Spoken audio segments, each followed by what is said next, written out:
여러분, 제가 축복할 때 아멘으로 화답하시면 복이 임할 줄로 믿습니다. 행복하십시오. 성령 충만하십시오. 아멘.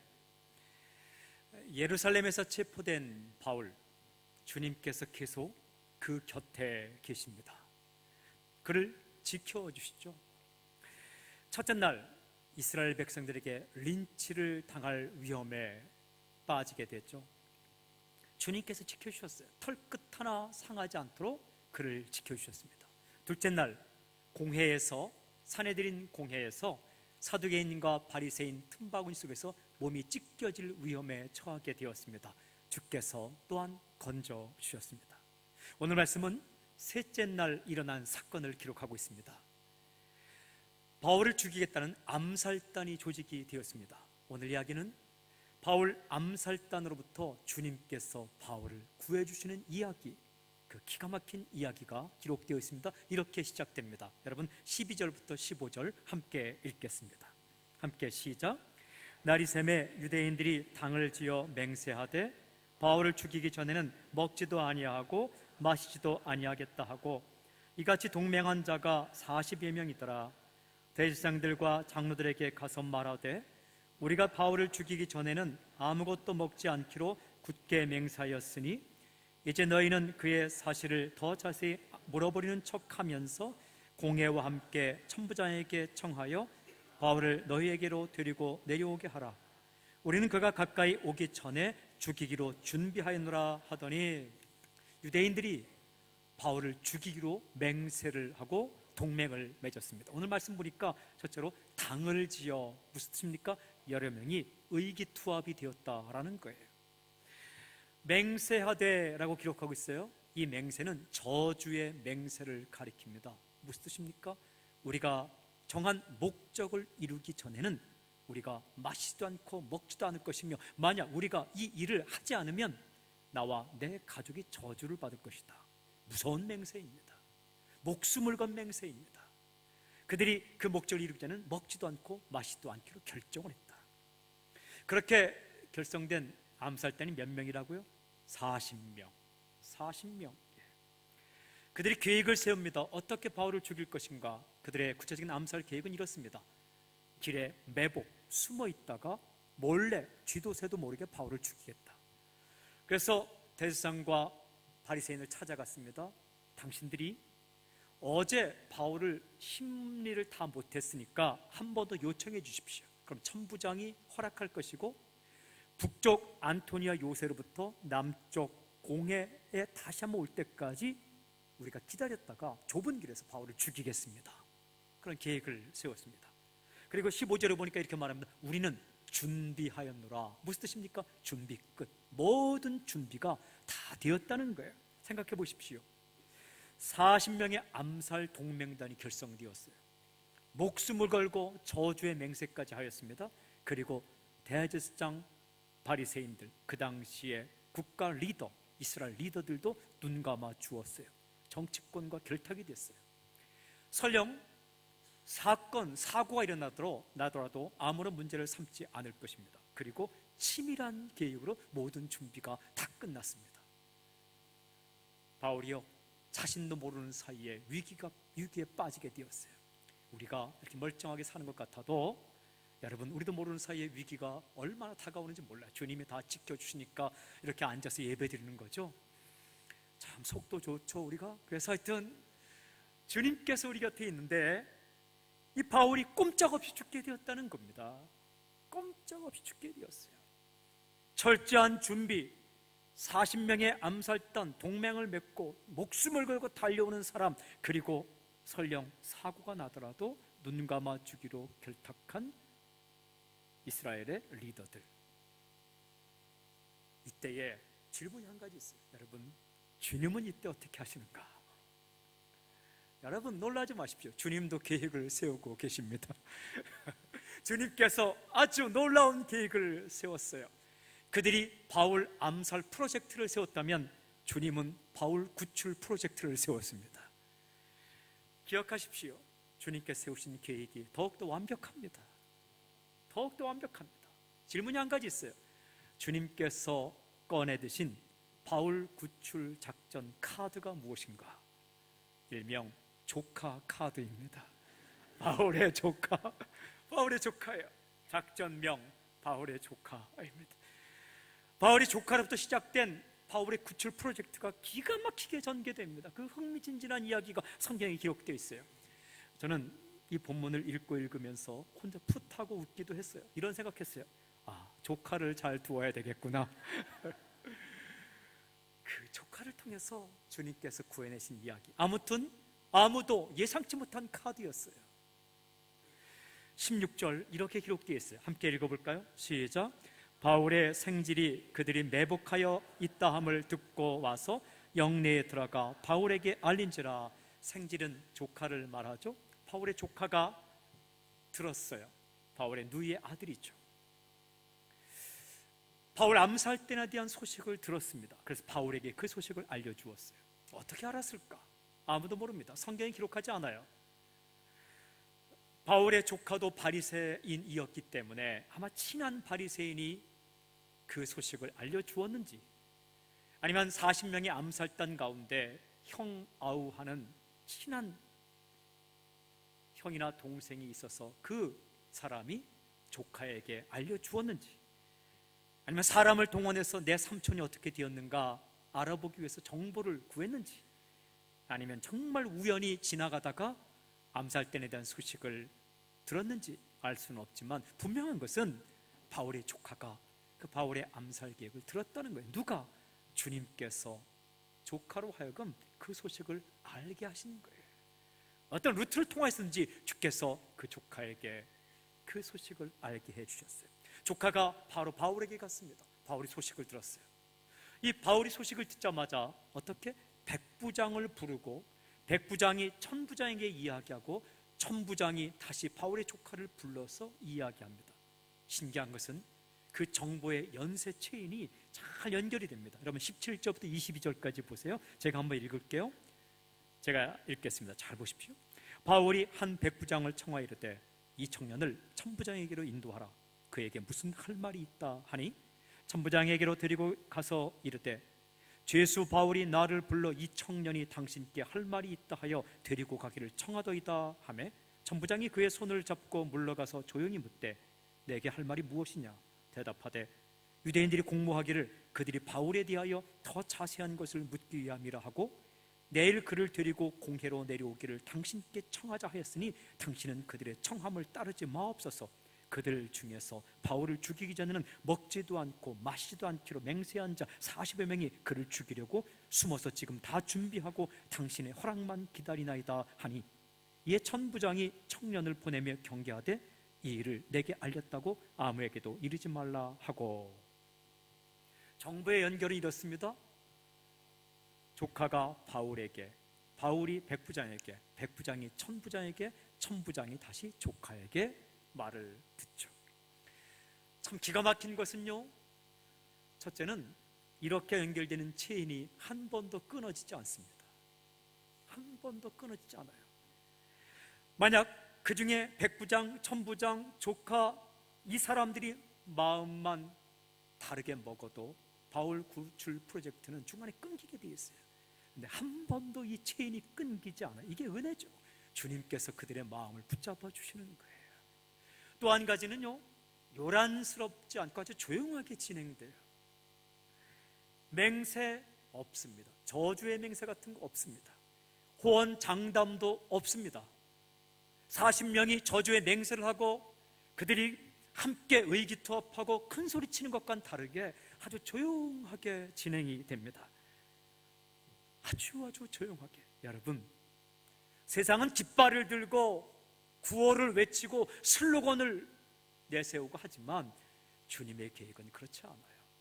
한 사람에게서 한 사람에게로, 한 사람에게서 한 사람에게로, 또 한 사람에게서 또 한 사람에게로 하나님의 계획이 진행이 되고 있습니다. 한 가지 더 하면 그 동맹을 맺은 40명에 비해서 이 하나님의 구출 프로젝트가, 주님의 구출 프로젝트가 단 한 사람 조카로부터 시작이 되었다는 거예요. 그의 이름을 알 수 없어요. 아무리 책을 찾아봐도 조카의 이름이 나오지 않더라고요. 상상을 잘하는 역사가들 그리고 주석가들의 책을 읽어봐도 그 조카의 이름은 나오지 않더라고요. 근거가 없어요. 그의 어머니 이름도 나오지 않아요. 그 아버지의 이름도 나오지 않아요. 한 번 등장했다가 조용히 퇴장합니다. 이 조카. 드라마로 따지면 한 번 조용히 나타나서 바울에게 삼촌을 죽일 그 암살 계획이 있어요. 알려줬다가 나중에 청부장이 들을 때 또 나와서 사람들이 내 삼촌을, 이 바울을 죽이려고 합니다. 그들의 부탁을 들어주지 마십시오 하고 퇴장합니다. 그렇게 나왔다 그렇게 퇴장한 것이 전부예요. 성경 어디에도 없습니다. 참 신기한 것은 주님의 계획은 그렇게 진행되었다는 거예요. 연결고리를 끊어지지 않게 주께서 붙으시고, 그리고 한 사람부터 시작되고, 그리고 아주 조용하게 진행되지만 그 프로젝트가 기가 막히게 진행이 됩니다. 여러분 놀라지 마십시오. 이 하나님의 계획, 이 주님의 계획은 40명 암살 동맹단보다 훨씬 더 강력합니다. 그리고 치밀합니다. 그리고 퍼펙트, 완벽합니다. 완벽해요. 그 계획이 어떻게 이루어지는가? 23절부터 마지막 35절까지 이렇게 기록이 되어 있어요. 제가 또 읽겠습니다. 잘 보십시오. 백부장 둘을 불러 이르되 밤 제3시에 가이사랴까지 갈 보병 200명과 기병 70명과 창병 200명을 준비하라 하고, 또 바울을 태워 총독 벨릭스에게로 무사히 보내기 위하여 짐승을 준비하라 명하며, 또 이 아래와 같이 편지하니 일렀으되 글라우디오 루시아는 총독 벨릭스가 갖게 문안하나이다.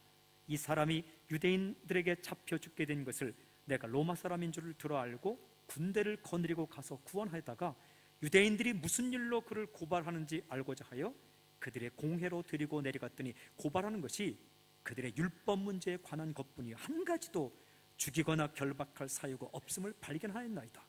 그러나 이 사람을 헤아리는 관계가 있다고 누가 내게 알려주기로 곧 당신께로 보내며 또 고발하는 사람들도 당신 앞에서 그에 대하여 말하라 하였나이다 하였더라.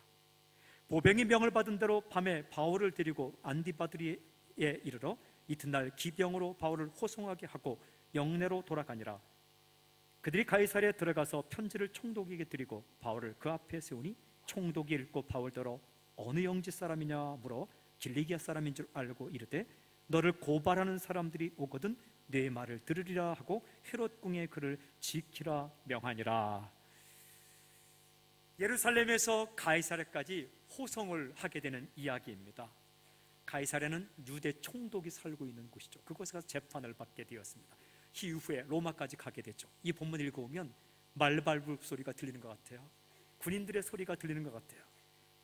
주님께서 예루살렘에서 가이사랴까지 바울을 무사하게 호송하도록 하기 위해서 세 가지를 동원했어요. 첫째는 군인을 동원하셨어요.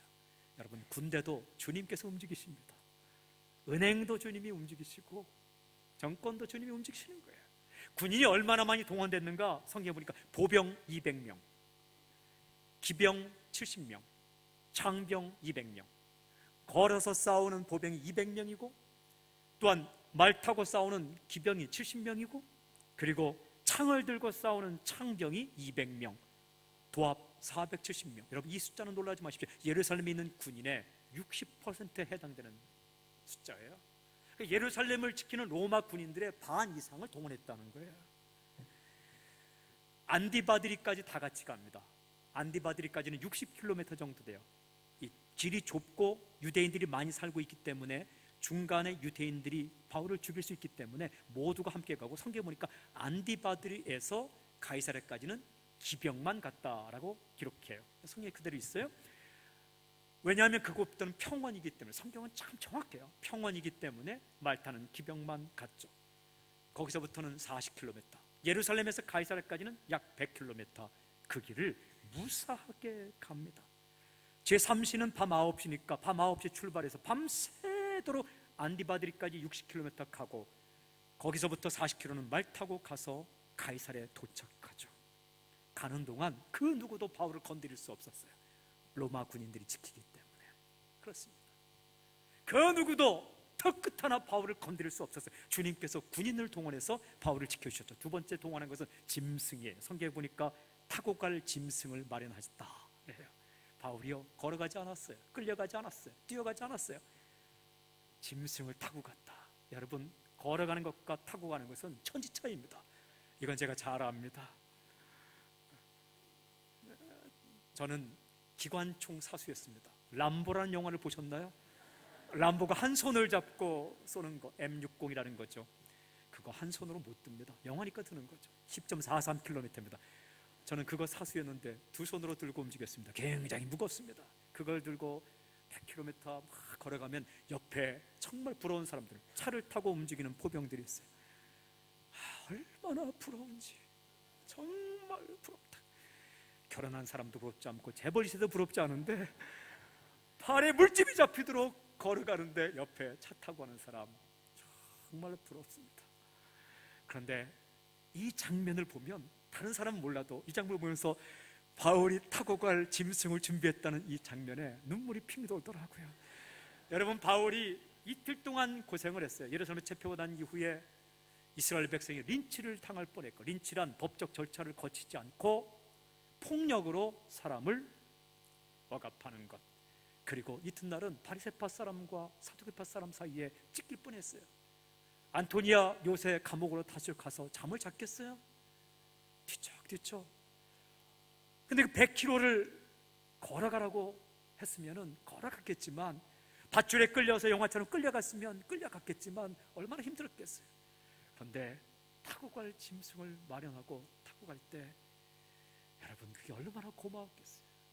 이게 다 우연처럼 보이지만 어떤 사람에게는 기가 막힌 그 짐승을 타고 가면서 여러분, 바울이 얼마나 감동했겠어요. 우리가 이 감동 없이 이 자리에 앉아있지만 여러분들이 이 자리에 앉아서 예배드리는 자체가 얼마나 감사한 건지 모릅니다. 감사한 거예요. 이건 제가 느낌을 잘 알아요. 타고 갈 때. 세 번째는 준비한 것은 편지예요. 편지, 레터를 준비하셨어요. 이건 공신력 있는 추천장입니다. 주님은 천부장 글라우디오 루시아를 통해서 편지를 쓰게 했어요. 그 당시에 제수를 보낼 때는 항상 편지를 써요. 근데 편지 내용이 중요해요. 오늘 이 편지를 잘 읽어보면 편지 내용의 핵심은 바울은 무죄입니다 라는 편지예요. 그 추천장을 쓴 거예요. 근데 이 편지를 자세히 잘 읽어보면 또 다른 게 나온, 첫째는 자신의 공치사가 나옵니다.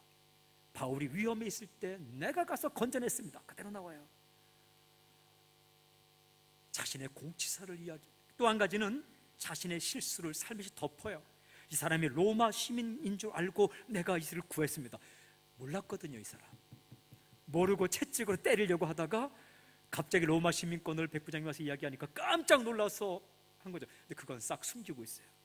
그러고 보면 천부장도 그렇게 믿을 만한 사람은 아니에요. 사람이 다 그래요. 그런데 참 신기한 것은 자신의 공치사를 하고 자신의 실수를 숨기지만 아주 중요한 두 가지는 분명히 이야기해요. 첫 번째는 뭐냐면 바울에게서 죽이거나 결박할 이유를 찾지 못했습니다. 무죄. 두 번째는 바울을 죽이려는 음모가 있습니다. 관계가 있습니다. 그래서 보냅니다. 두 가지를 말해요. 참 한 가지 희한한 것은요, 그 편지를 중간에 빼앗기지 않았다는 거예요. 드라마나 영화를 보면 이러한 편지는 중간에 늘 빼앗기거나 중간에 다른 사람에게서 내용이 바뀝니다. 이건 역사에 참 많아요. 제가 드라마를 너무 많이 봤나요? 이렇게 중간에 편지가 빼앗기면 편지는 전달되지만 편지가 없으면 안 되니까 이렇게 바뀔 수가 있어요. 이 사람이 도착하면 즉시 처치하십시오. 그런 일이 일어나지 않았다는 거예요. 오늘날 말하면 컴퓨터로 해킹을 당하지 않았다는 거예요. 여러분, 사람이 무너질 위기가 얼마나 많은지 모릅니다. 당신이 쓰러질 위험이 요소가 얼마나 많은지 모릅니다. 사탄이 뿌려놓은 트랩, 덫이 얼마나 많은지 모릅니다. 주님 기도, 가르친 기도 이렇게 있죠. 우리를 시험에 들게 하지 마옵시오. 시험은 덫이에요. 주님 우리로 덫에 빠져들지 않게 하옵소서.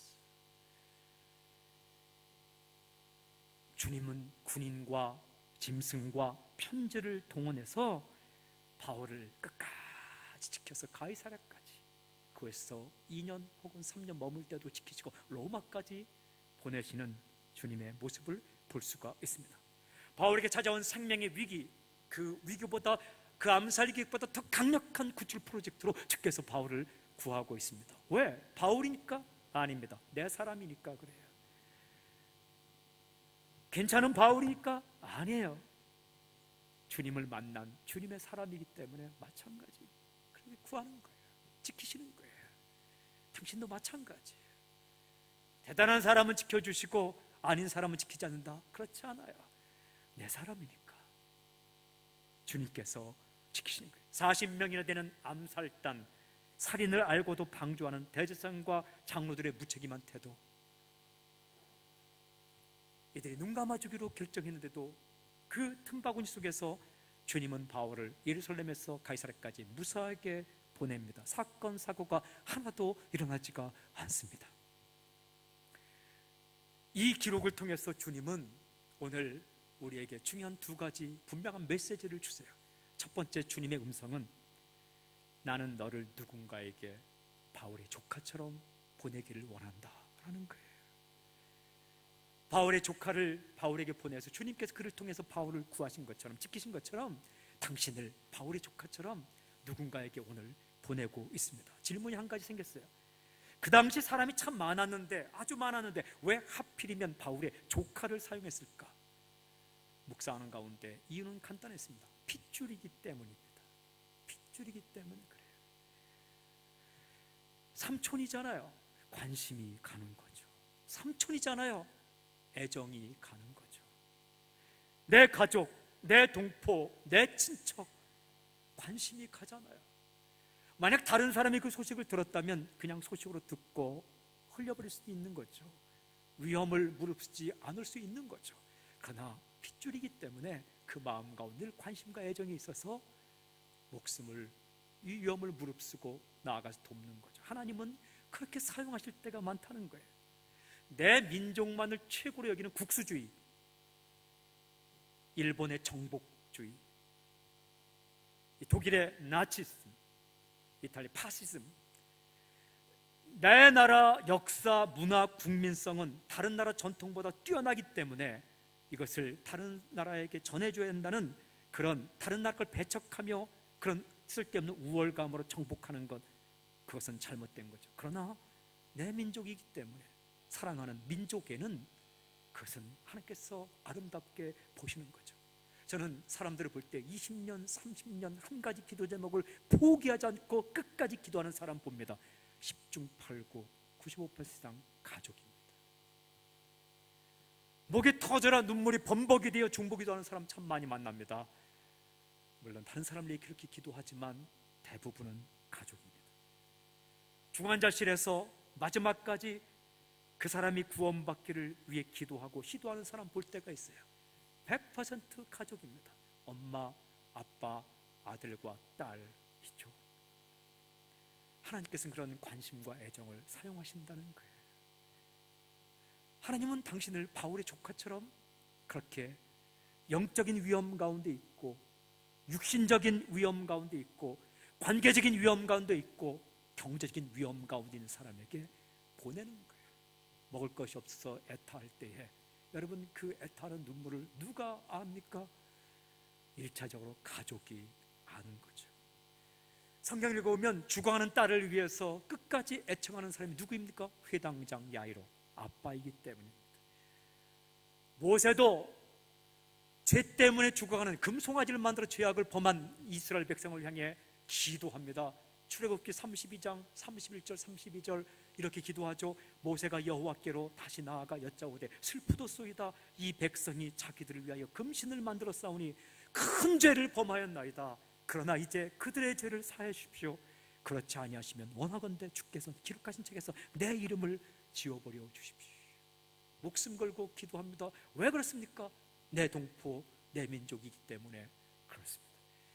에스더를 기억하십니까? 에스더 3일 동안 밤낮 금식하며 기도합니다. 하만이라는 사람이 이스라엘 백성을 죽이려고 할 때 모르드게가 알려줬죠.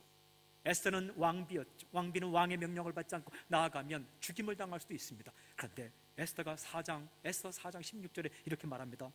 당신은 가서, 모르드게요, 당신은 가서 수산에 있는 유다인들을 다 모으십시오. 나를 위해 금식하십시오. 밤낮 3일을 먹지도 말고 마시도 마십시오. 나도 나의 시녀와 함께 더불어 이렇게 금식한 이후에 규례를 어기고 왕에게 나아가리니 죽으면 죽으리이다. 목숨을 겁니다. 왜? 내 민족이기 때문에 그렇습니다. 하나님께서는 그 유대민족 한 여인을 사용해서 유대민족을 살리시죠. 스코틀랜드의 종교개혁을 이끌었던 존 낙스가 있습니다. 위대한 종교개혁자. 그가 계속해서 기도한 제목이 뭔지 아십니까? 오 주여, 저에게 스코틀랜드를 주십시오. 그렇지 않으면 죽음을 주옵소서. 왜 그가 그렇게 기도합니까? 내 민족이기 때문에 그렇습니다. 하나님은 그 민족 사람만 사용해서 그 민족을 복음화시키진 않습니다.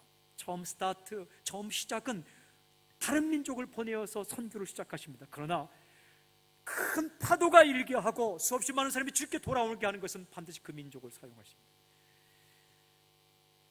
제가 어제 음악회에 갔다가, 음악도 참 좋았지만 우리 성도님이 하시는 음악회인데 거기서 영상을 보게 되었습니다. 예전에 한번 보았던 건 영상인데 그 영상을 보고 또 한번 충격을 받았어요. 아버지 이름 딕이고 아들의 이름 릭이란 사람의 이야기인데 얼마나 감동이 되었는지 몰라요. 이 사람은 태어날 때에 탯줄이 목을 감아서 태어나면서부터 장애를 가지고 태어났어요. 뇌에 이상이 생겼어요. 그런데 의사들이 말을 했답니다. 이 아이를 포기하십시오. 아빠와 엄마가 얘기했답니다. 포기할 수 없습니다. 그렇죠, 아니죠? 그래서 키웠답니다. 그런데 이 아이는 말을 못해요. 어떻게 의사소통을 하는가? 컴퓨터를 통해서 의사소통을 하는 거예요. 근데 이 아이가 컴퓨터를 배우고 난 이후에 아빠에게 처음 한 감정 표현이 뭐냐 하면 달리다, run, 달리고 싶다. I want to run, 난 달리고 싶습니다, 이거예요. 그래서 그 아빠가 그 아이와 함께 달리기를 시작해서 8km 대회에 나갔답니다. 그 아이를 휠체어 태우고 밀면서 뛰었다는 거예요. 8km에서 처음에 2등을 했답니다. 근데 이 아이가 요청하기를 마라톤에 나가고 싶습니다. 그래서 1981년 버스턴 마라톤에 아이를 휠체어 태고 아빠가 뛰었답니다. 처음 1981년도에는 4분의 1만 달리고 포기를 했어요.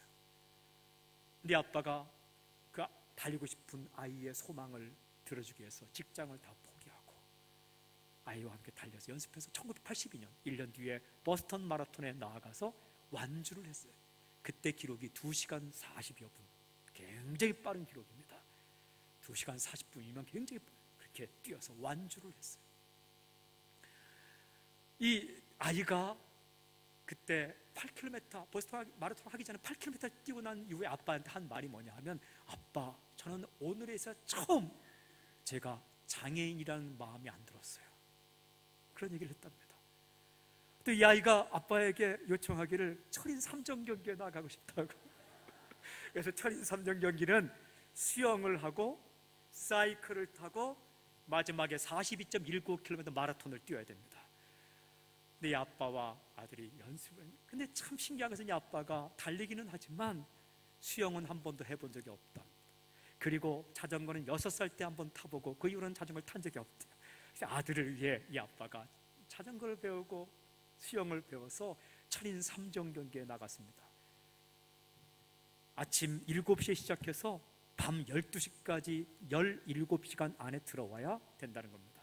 철인 3종 경기에 나가는데 완주를 했어요. 16시간 한 20여 분에 들어왔어요. 맨 마지막에 들어올 때 사람들은 거기서 기립박수를 했답니다. 그리고 그 이후에도 몇 번을 더 했고 마라톤 경기는 20몇 회를 계속 연속해서 버스턴 마라톤 대회에서 완주를 했답니다. 그런데 그 아들이 아빠의 이런 말을 했다는 거예요. 아빠가 나와 함께 하시고 나와 함께 달려주셔서 고마워요. 그 얘기를 했다는 거예요. 그러니까 아빠가 한 말이, 아들아, 나는 네가 없으면 뛰지 않는다. 네가 있으니까 뛴 것이다. 근데 그 아들이 제일 좋아하는 성경 구절이 빌립보서 4장 13절, 내게 능력 주시는 자 안에서 내가 모든 것을 할 수 있느니라. 그 말씀을 좋아한대요. 여러분, 참 그 아들에게 태어나면서 탯줄이 목을 감아서 살지 안 살지도 모르고 의사까지 포기한 그 아들에게 하나님은 누굴 보내주셨어요? 아버지를 보내주신 거예요. 아빠니까 그렇게 하는 거예요. 아빠와 엄마까지 포기했다면 그런 세상 사람이 아니겠죠. 사랑하는 여러분, 가족들을 사랑하십시오. 복음을 전하는 것을 포기하지 마십시오. 그리고 사랑 베푸는 것을 포기하지 마십시오. 하나님께서는 당신을 바울의 조카처럼, 바울에게 조카를 보낸 것처럼 관심과 애정과 남다른 사랑이 있는 당신을 보내어서 그 사람을 일으키는 거예요. 영적으로도 구원받게 하시는 것과 동시에 힘들고 어렵고 슬퍼할 때에 당신을 통해 그가 일어나게 만드는 거죠. 포기하지 마십시오. 낙심하지 마십시오. 주님께서는 당신을 당신 가문의 아브라함으로 세우신 겁니다. 당신을 바울의 조카처럼 당신 가문으로 보낸 겁니다.